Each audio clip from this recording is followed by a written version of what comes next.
What's up, Star Wars fans? Korangol here with the biggest, baddest, fattest, and raddest dudes in Revere.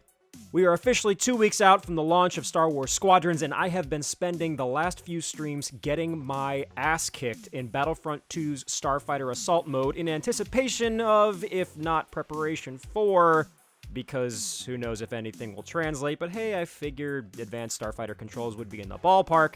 I've taken to flight as naturally as a brick and have developed what is fondly referred to as the Korangol maneuver, which is literally just me crashing into stationary objects at random. There it is. Anyway, here we are at the Bomber Class breakdown, so today we'll be taking a look at the Y-Wing and TIE Bomber Starfighters. One more of these next week on the support class ships, and then we are into launch content. As always, I stream weekday evenings and weekend afternoons Eastern Standard Time on Twitch. Don't forget to like and subscribe if you enjoyed this video. Be sure to check out the other videos in this series. And here are 8 interesting facts about the Bomber class ships in Star Wars Squadrons. Number 1. The TIE Bomber is freaking terrifying.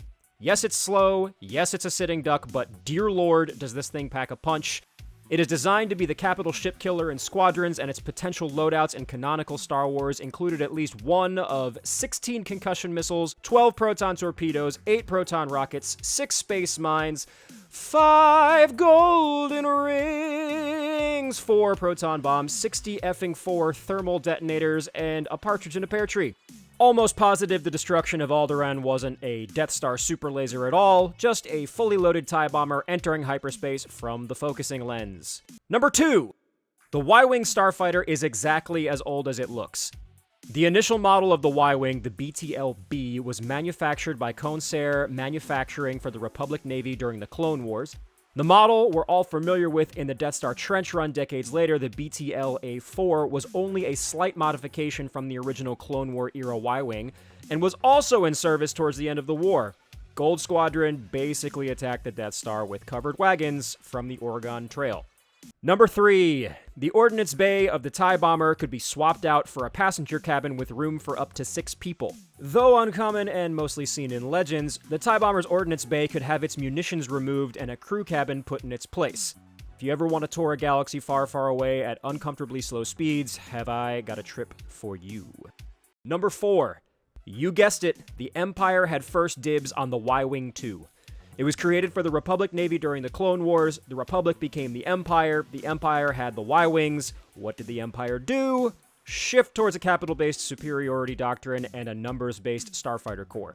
The Y-Wing fell out of use right into the hands of the Rebellion, joining its lettered counterparts. There's definitely a black tie optional joke to be made here. I just can't think of it. So let me know if you come up with something good in the comments below, and I'll take credit for it later. Number 5. TIE Bombers required chaperones at all times. Like the rebellious stepchild they were in the Fighter Corps, the Bombers' lack of escapability and speed found them easy prey to Rebel and New Republic fighters, so standard procedure for the Empire was to have them escorted by other fighters at all times. It's not hard to arrive at the conclusion that this will be one of the hardest classes to play well in Squadrons. Powerful, but vulnerable, coordination and escort will be key to allowing these fighters to do their job. Number 6. The Y-Wing was present at the birth of the rebellion against the Empire. Many of the Y-Wings the rebellion came to possess were not purchased, but rather stolen from military surplus and scrapyards. The aforementioned Gold Squadron of the Willamette Valley were responsible for escorting Mon Mothma to Dantooine, where the rebellion was formalized. Number 7. TIE Bombers could operate as dogfight snipers.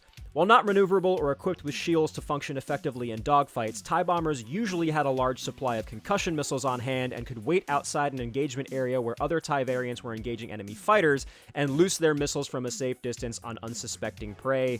This sounds annoying as shit. And lastly, number 8. The BTL-B model Y-Wing was back-engineered by Industrial Light and Magic for the Clone Wars animated series. Ralph McQuarrie once again was ahead of his time in the design of a starfighter for the Star Wars saga. The original concept for the Y-Wing was the BTL-B model, which, much like the original design for the X-Wing, was modified for the original trilogy. The designers for Clone Wars decided the original model would be a great addition to the series and back-engineered the design of the Y-Wing based on McQuarrie's original designs. And nope, that's it. That's all we have. We're done. Hey, we did it! Remember to like and subscribe to the video if you enjoyed it, and let me know in the comments below if you're planning on being a bomber class pilot during Squadrons. Next week, we'll be covering the support class ships, so keep an eye out for the TIE Reaper and the U-Wing video, and then we'll be into Squadrons launch. And I am freaking excited. Until next time, nerds, if there are always two Sith, no more, no less, how do you explain Jar Jar Binks?